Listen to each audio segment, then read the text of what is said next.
성경 말씀 보시겠습니다. 오늘 은혜 받을 말씀은 구약 성경 창세기 29장 31절부터 35절까지입니다.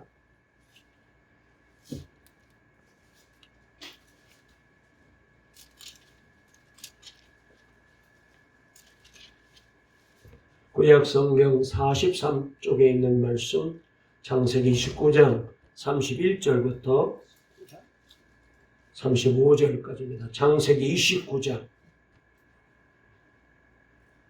31절부터 35절까지 우리 다같이 함께 합독하겠습니다. 시작. 여호와께서 레아가 사랑받지 못함을 보시고 그의 태를 여섰으나 라헬은 자녀가 없었더라.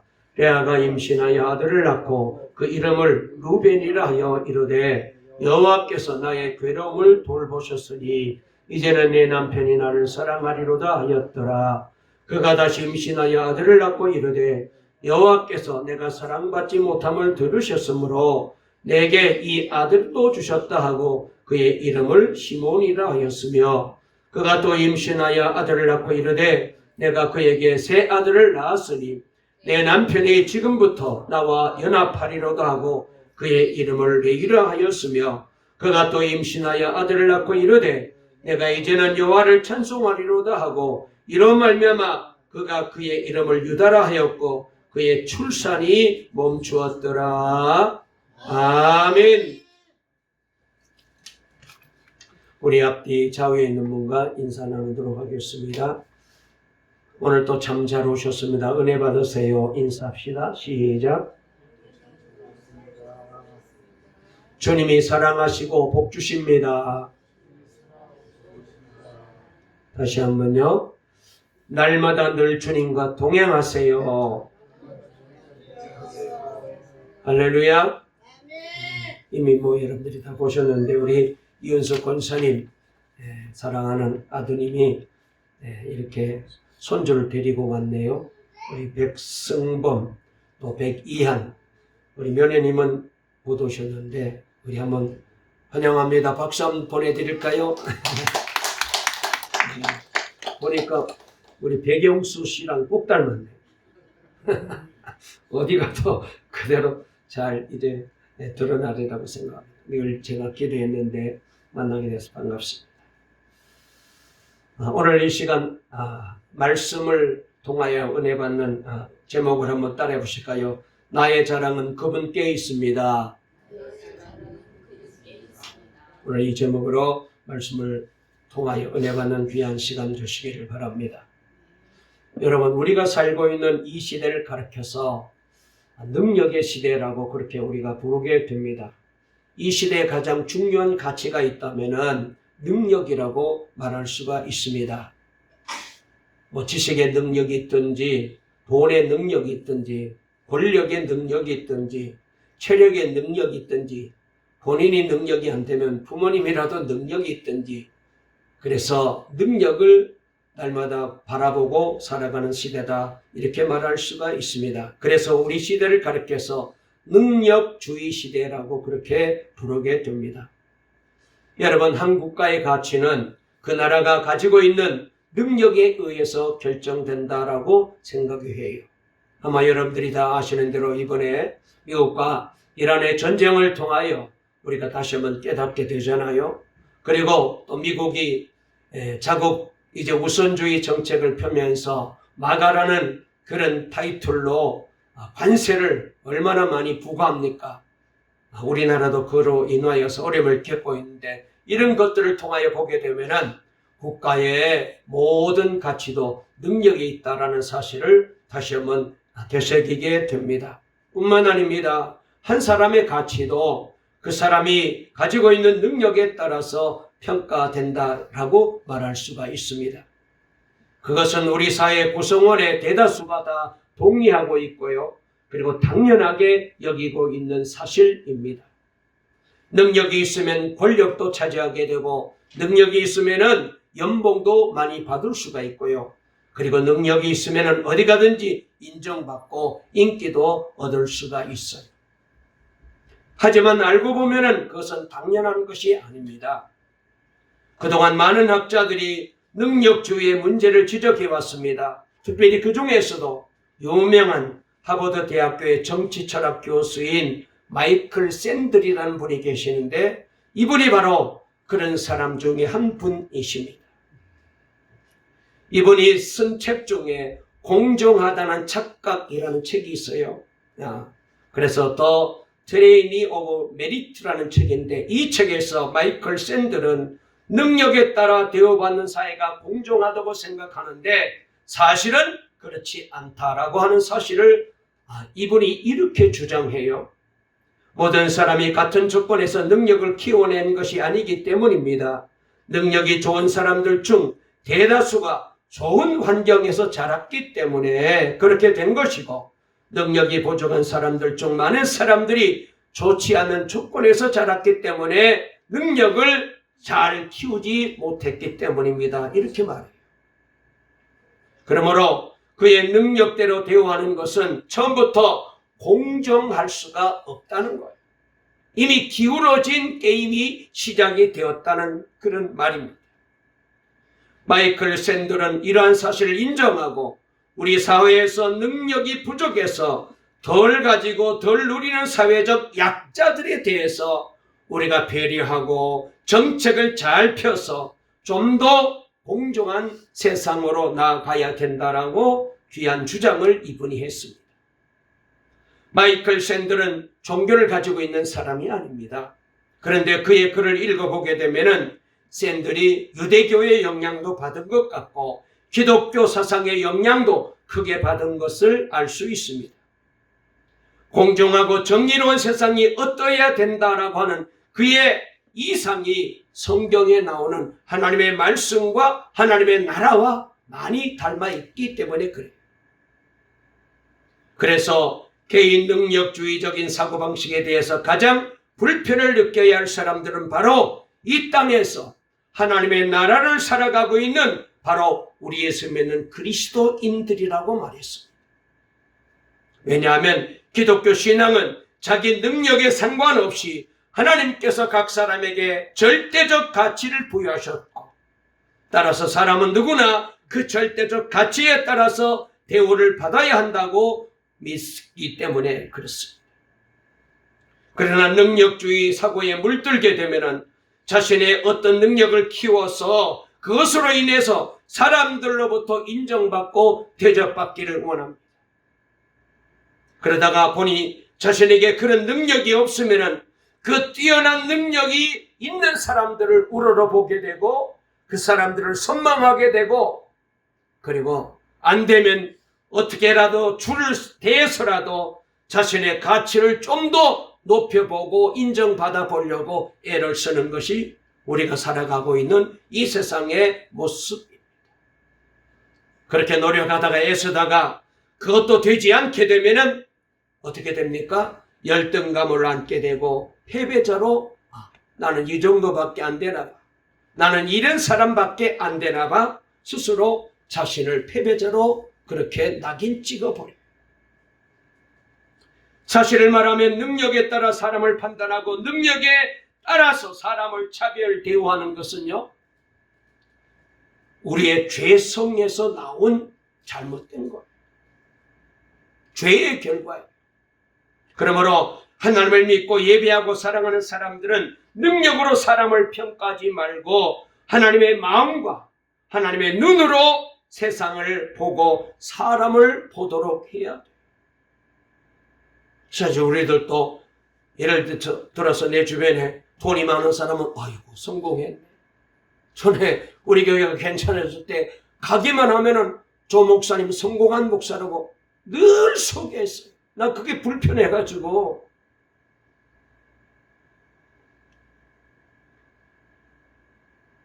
그러므로 하나님을 믿고 예배하는 사람들은 하나님의 눈을 가져야 돼. 하나님의 마음을 가져야 돼.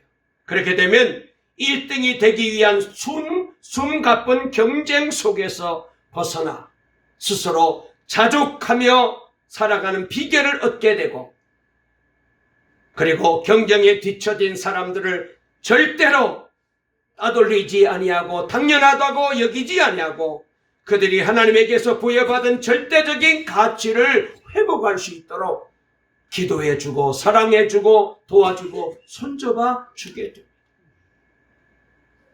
그것이 우리 그리스도인들이 이 세상에서 살아가는 방법입니다. 오늘 본문은 우리가 잘 아는 대로 야곱의 첫 번째 아내인 레아에 대한 얘기인데요. 이 레아라는 이름의 뜻은 약하다라는 뜻을 가지고 있는 그런 이름을 가지고 있는 사람입니다.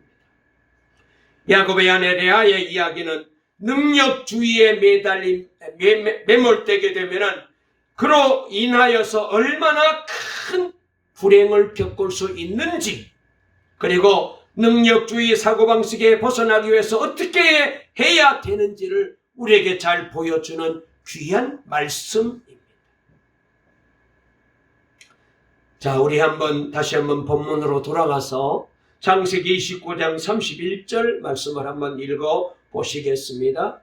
자, 말씀을 좀 띄워주실래요? 창세기 29장 31절. 자, 우리 다 같이 말씀을 읽겠습니다. 시작. 여호와께서 레아가 사랑받지 못함을 보시고 그의 태를 여셨으니 라헬은 자녀가 없었더라. 아멘. 자, 우리가 여기서 말씀을 좀 주목해 보아야 되는데요. 여기 말씀을 우리말 성경에는 레아가 남편의 사랑을 받지 못하는 것을 보시고라고 번역할 수가 있지만은, 그러나 원문 히브리어 원문을 보게 되면은 그대로 번역하게 되면 어떤 말씀이냐? 레아가 미움받는 것을 보시고라고 그렇게 번역을 해야 돼.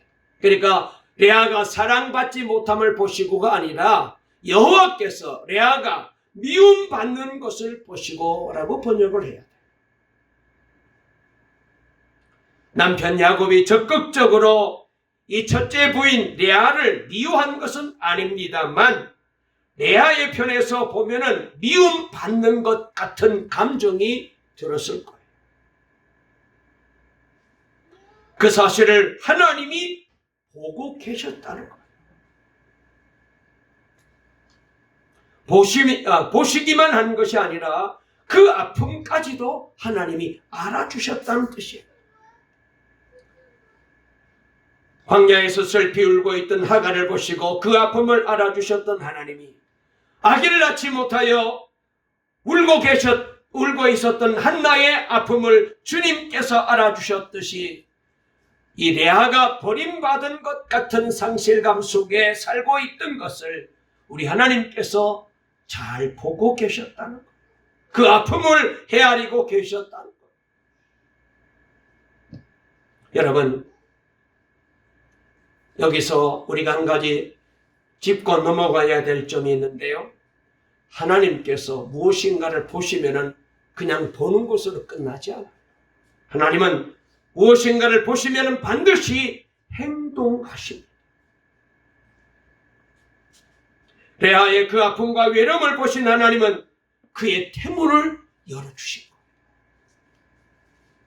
자신의 몸에 아이가 들어선 것을 알자 레아는 가느다란 희망의 끈을 그때부터 잡을 수가 있었습니다. 내가 이 아이로 인하여 남편의 사랑을 얻을 수 있지 않을까 그렇게 생각했기 때문이었죠. 게다가 남편의 사랑을 독차지하고 있는 동생 라헬은 아직 아이를 갖지 못하고 있었기 때문에 더더욱이 그럴 가능성이 있었던 거죠. 레아는 아들을 낳을 때마다 이번에는 혹시 내 남편의 사랑을 내가 얻을 수가 있지 않을까 기대를 하며 아이를 낳았어요. 자, 보시게 되면은 첫째 아들이 태어났을 때 레아는 이 아들의 이름을 루벤이라고 이름을 짓습니다. 루벤이라는 말 뜻은 보라 아들이다 그런 뜻이에요. 보라 아들이다. 주님께서 나의 고통을 살피시고 나에게 아들을 주셨구나. 이제는 남편도 이런 나를 미워하지 않고 사랑하겠지라고 그렇게 마음을 담고 이름을 지은 거예요. 이 아들을 통해서 남편의 사랑을 얻기를 원하는 이 레아의 간절한 마음이, 아픈 마음이 여기 잘 배어 있어. 하지만 남편 야곱의 태도는 달라지지 않았습니다. 몇 년 후에 둘째 아들이 태어나자 레아는 시몬이라고 이름을 짓고 또 이렇게 말합니다.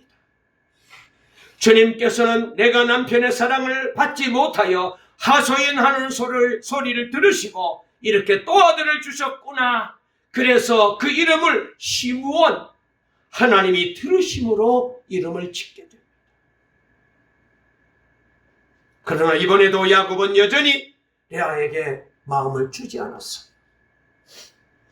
몇 년이 지난 후에 셋째 아들이 태어났는데 그는 이름을 레이라고 지으면서 내가 아들을 셋이나 낳았는데 이제는 남편도 이런 나를 물리치지 못하고 멸시하지 못하고 나에게 단단히 매이겠지, 나와 부부로서 연합하겠지 라고 생각하고 레위, 연합이라고 이름을 짓게 됩니다. 하지만 이 레아의 간절하고 애절한 소망은 이루어지지 않았습니다. 세월이 또 흘러서 레아에게 넷째 아들이 들어섭니다. 날이 차서 아이를 낳고 레아는 이름을 유다라고 지으면서 이렇게 말합니다. 이제야말로 내가 주님을 찬양하겠다. 개역 성경은 이렇게 번역합니다. 이제는 라고 번역을 했는데 이제야말로 이렇게 번역해야 돼요. 이제야말로. 이제는 이라는 말은 그러니까 어떤 그 앞에 변화가 있었다는 말이에요.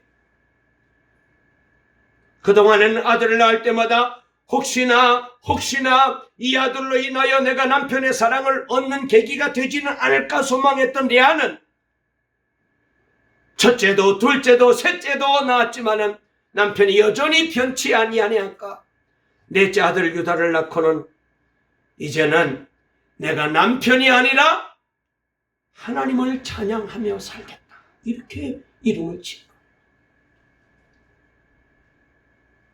그러면 유다가 태어나기 전에 어떤 변화가 있었을까요?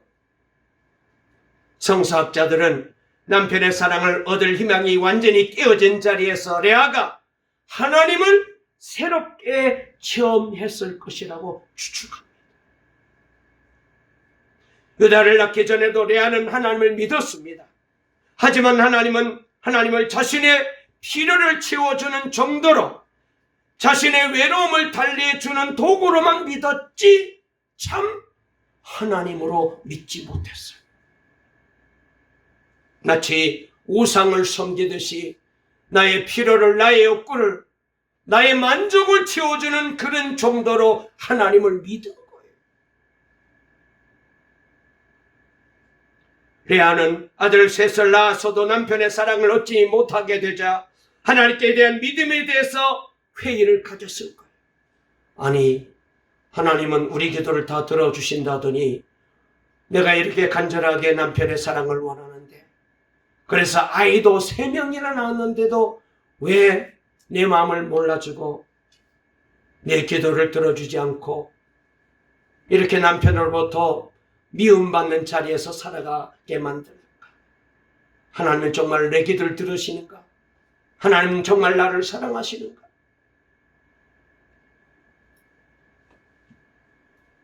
이렇게 해도 되지 않으면 나는 어떻게 하면 좋을까라고 생각했을 것입니다.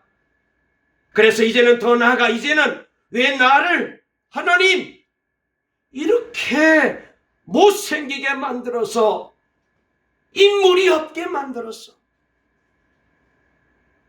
거기에 비해서 동생 라헬은 미인이었던 것 같습니다. 상대적으로 자신은 그렇게 예쁜 얼굴이 아니었나 봐요. 그래서 왜 나를 이렇게 못난이로 나와서 살게 만들었습니까? 울며 불며 하나님 앞에 원망하는 기도를 했을 거예요. 여러분, 창세기 29장 17절에 보면은 레아는 시력이 약하고 라헬은 곱고 아리따우니라고 나와 있어요.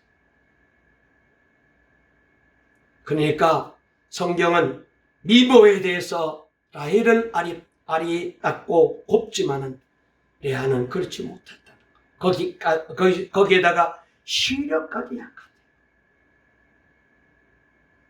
여러분, 우리가 하나님을 우상처럼 섬기게 되면요, 하나님을 나의 유익을 위한 도구로만 섬기게 되면은 필경 우리도 이런 순간에 처하게 돼요.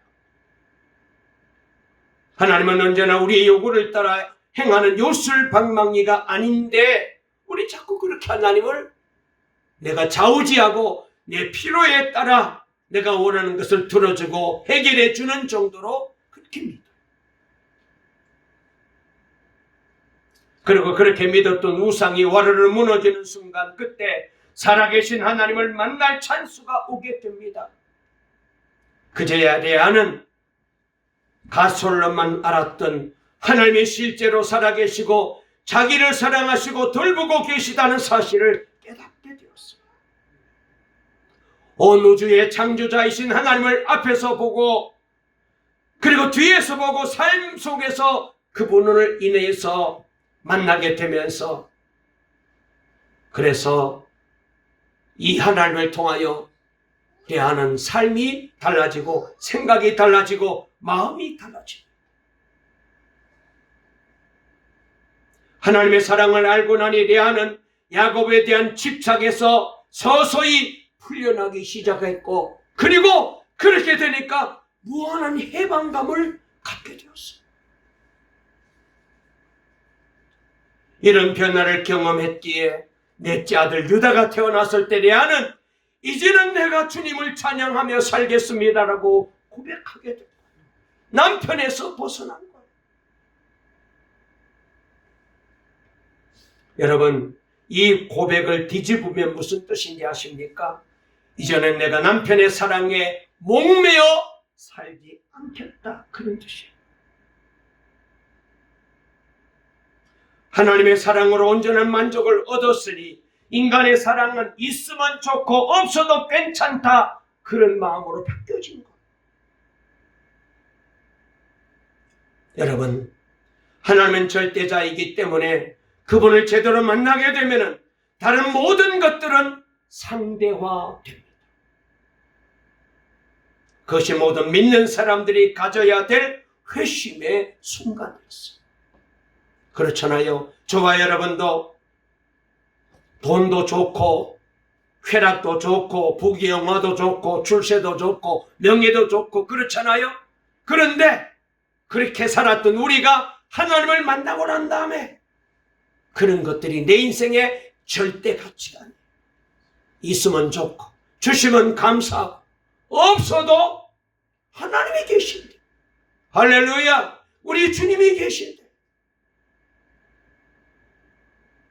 이미 우리는 천국의 소망을 가진 자들이 됐는데, 가진 사람들 그리고 높은 사람들이 우리는 절대로 부럽지가 않아요. 예수 그리스도를 주님으로 영접하고 하나님의 자녀가 된 것이 첫 번째 회심이라면, 두 번째 회심은 나의 유익을 위해서 내 중심적으로 믿었던 하나님의 신앙이 깨지고 레아처럼 우리도 살아계신 하나님을 새롭게 만나는 사건으로 변화되어서 우리도 하나님은 찬송하며 살겠다라고 고백하게 돼요. 여러분, 능력주의는 어떤 사람은 열등감과 패배의식 속에서 살아가게 되고 어떤 사람은 근거 없는 우월감 속에 살아가게 됩니다. 많이 가졌으면 내가 부자야, 내가 넉넉해, 우월감을 가져. 못 가지게 되면은 나처럼 가난한 사람 없어. 패배자가 되는 거예요. 그것이 오늘 우리 사회를 이토록 엉망으로 만들어 놓은 주범이에요. 오늘의 주인공 레아는 능력주의적인 사고방식으로 인해서 열등감과 패배의식 속에 살고 있는 모든 사람들을 대변해 주는 인물이에요. 레아 자신도 능력주의적인 사고방식에 젖어 있었습니다. 그가 유다를 낳기 전까지 지독한 열등감과 패배감으로 살았던 이유는 그 스스로 미모라는 능력에 있어서 부족하다고 느꼈기 때문에. 능력주의적인 사고방식은 자신에게 있는 좋은 장점을 망각하게 만들어요. 없는 것에 주목하게 만듭니다. 그래서 하나님이 나에게 주신 10가지, 20가지, 100가지도 넘는 장점이 있는데도 불구하고 그런 것들은 다 당연한 것 취급해 버리고, 왜 내게는 돈이 없지? 왜 내게는 명예가 없지? 자꾸 없는 것만 바라보는 거예요. 그러니 행복할 수가 없는 거예요. 기쁘지 않아요.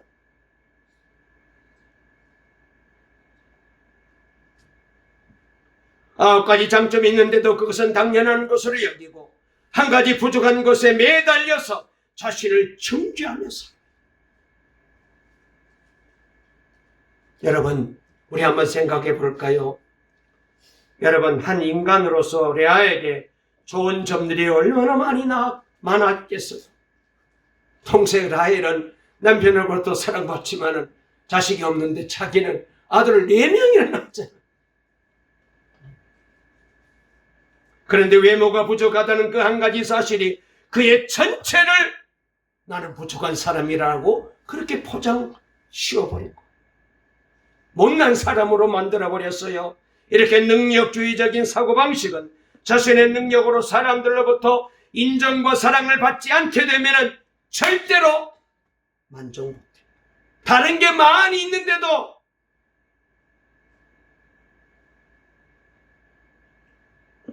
만족이 없어요. 다른 사람들의 반응을 기준으로 자신의 가치를 평가합니다. 여러분, 이런 경향은요, 요즘 젊은이들 가운데 페이스북과 인스타그램 같은 소셜 네트워크를 통해서 더 점점 심해지고 있어요. 여러분들도 유튜브를 많이 보시잖아요. 수많은 사람들이 SNS를 통해서 자신의 가치를 인정받고 싶어서 발버둥을 칩니다. 별짓을 다 해요. 그래서 얼마나 많은 사람들이 좋아요 눌려주느냐에 따라서 자신의 가치가 결정되는 것처럼 생각하고요. 그런 반응 때문에 해서는 안 될 불행한 선택까지 하는 사람들도 있어요. 여러분, 우리 교회 설교 고덕동 동방교회 치고 유튜브에 들어가게 되면 우리 교회 설교 나오는데 장로님도 좋아요 많이 누르시죠? 네. 할렐루야.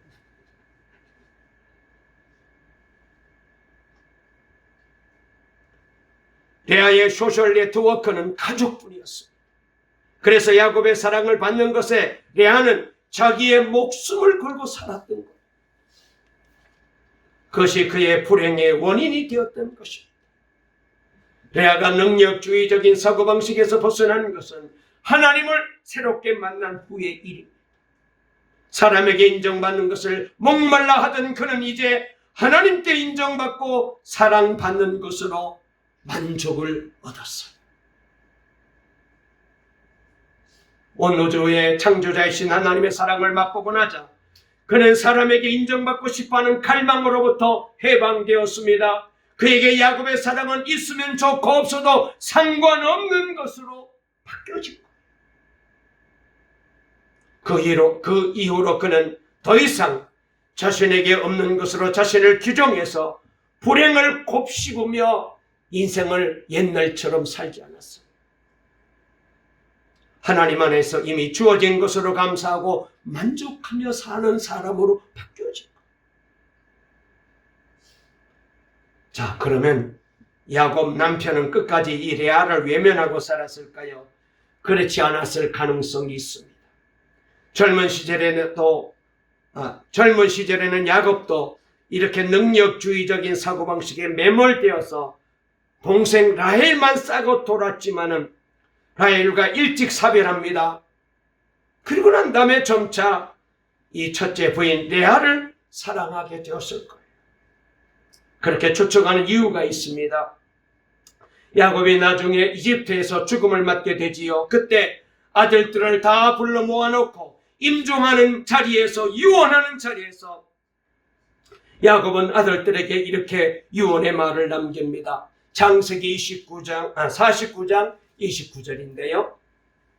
우리 다 같이 한번 말씀을 읽어볼까요? 자막을 띄웠으니까 시작. 그가 그들에게 명하여 이르되 내가 내 조상들에게로 돌아가리니 나를 헷사람 에브론의 밭에 있는 굴에 우리 선조와 함께 장사하리라 그랬습니다. 그리고 31절 한번 읽어볼까요? 시작. 아브람과 그의 아내 사라가 거기 장사되었고 이삭과 그의 아내 리브가도 거기 장사되었으며 나도 레아를 그곳에 장사하였노라 그랬습니다. 놀라운 변화. 여러분, 죽어서 누구와 묻히기를 원하는가를 보게 되면은 그 사람이 누구를 사랑했는지를 잘 알 수가 있거든요. 야곱은 그렇게도 아꼈던 라헬이 죽자 베들레헴에 장사 지냈습니다. 그리고 한참 지나 첫째 부인 레아도 세상을 떠나게 되자 헤브론에 있는 가족 묘실에다가 이 첫째 부인 레아를 묻어달라는 거예요. 그리고 중요한 사실은 자신이 죽을 때가 되자 나를 레아 곁에 묻어달라고 부탁합니다. 놀라운 변화. 언제부터인가 야곱은 레아의 진심을 알아주기 시작했고 그를 사랑하고 아끼게 되었다는 뜻입니다. 오랫동안 레아가 소외와 차별 속에 살았던 것을 생각해서 할아버지 할머니가 묻힌 사라와 리브가 묻힌 곳에, 그리고 이삭과 아브라함이 묻힌 그곳에 자기 아내 레아를 묻으면서 이 레아를 사라와 리브가와 그 다음에 이 자기 아내 레아를 요 족장으로 높여줍니다. 여러분, 여기 묻혔다는 것은 그냥 묻힌 게, 거기는 믿음의 족장들 아브람, 이삭이 묻히고, 그리고 그 부인들이 묻힌 곳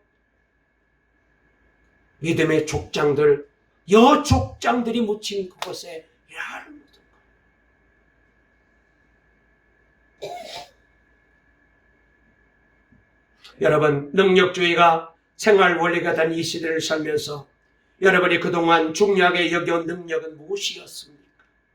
여러분의 자존심을 세워주었던 그 능력이 뭐예요? 외모였습니까? 혹은 똑똑한 두뇌였습니까? 운동 능력이었습니까? 가정 배경이었습니까? 돈 많이 버는 능력이었습니까? 안 그러면 학벌이었습니까? 잘 나가는 자식들이었습니까? 여러분에게 그런 것이 있어서 라헬처럼 사람들의 인정과 사랑을 받으며 살아오셨습니까? 혹은 그것이 없어서 레아처럼 열등감과 패배감 속에 살아오셨습니까? 여러분이 중요하게 여겨온 것이 무엇이든 상관없이 그것이 있어서 만족하고 살았든지 그것이 없어서 열등감으로 그리고 살았든지 이제 우리 모두가 할 일이 있어요. 어떻게 해요? 더 늦기 전에 우리도 레아처럼 하나님을 바라보아야 돼요. 하나님께서 에레미야를 통해서 하신 말씀에 우리 한번 귀를 기울여 보실까요? 에레미야 9장 23절 그리고 24절인데 우리 다 같이 한번 잘 읽어볼게요. 시작. 여호와께서 이와 같이 말씀하시되 지혜로운 자는 그의 지혜를 자랑하지 말라.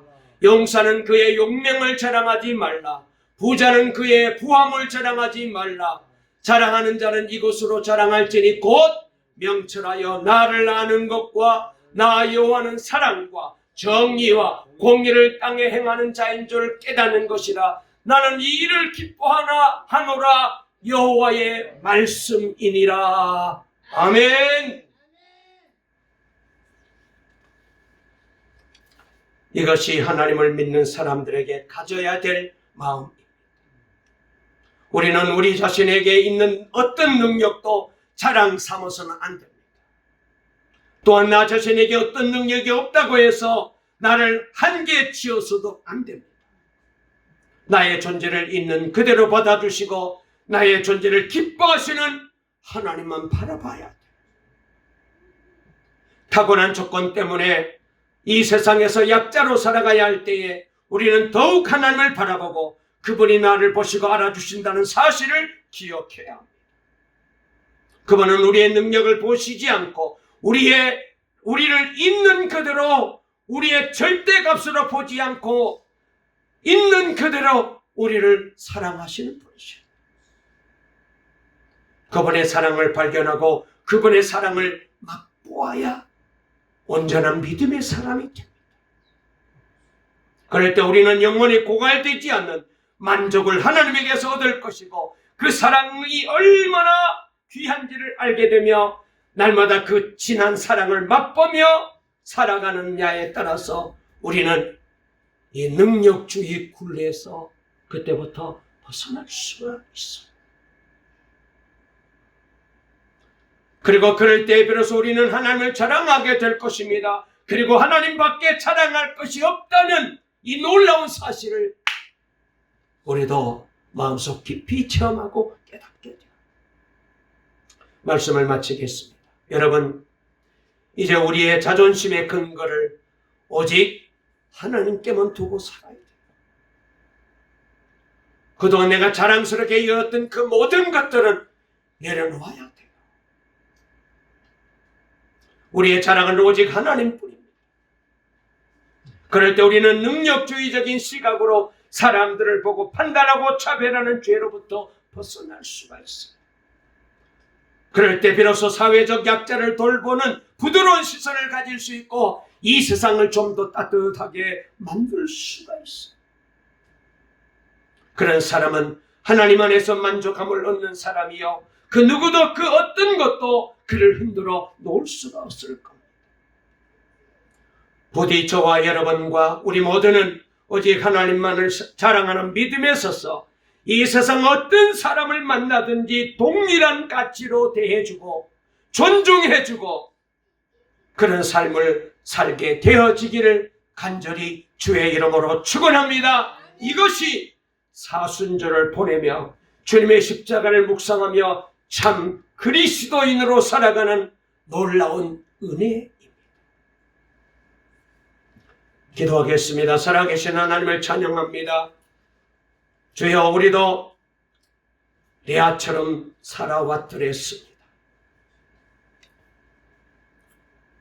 다른 사람처럼 많이 가지지 못한 것 때문에, 잘나지 못한 것 때문에, 그리고 또 자녀를 잘 두지 못한 것 때문에 때로는 자존심 상하기도 하고 패배자로 살아갈 때가 얼마나 많이 있었는지 모릅니다.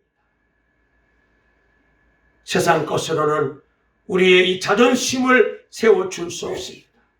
우리도 이제 레아가 유다를 낳고 난 다음에 나는 이제 남편의 사랑에 목매이지 않고 오직 하나님만 바라보고 찬송하며 살겠습니다라고 그의 인생이 변화되고 삶이 변화되었듯이 우리도 이 사순절 기간에 십자가를 묵상하면서 이런 신앙으로 변화되고 세상 일로 인하여서 아버지는 능력주의적인 사고방식을 가지고 사람을 평가하는 이 잘못된 점에서 벗어나서 우리도 하나님이 기뻐하는 놀라운 은혜의 사람으로 살게 하시고, 그래서 하나님만 바라보고 하나님의 이 놀라운 은혜를, 하나님의 이 놀라운 사랑을 날마다 자랑하고 간증하며, 그래서 주님 한 분만으로 만족하며 살아가는, 나의 자랑은 오직 하나님께 있음을 늘 고백하며 살아가는 우리 동강의 성도님들 다 되게 해 주실 줄 믿습니다. 예수님의 이름으로 기도 올리옵나이다. 아멘.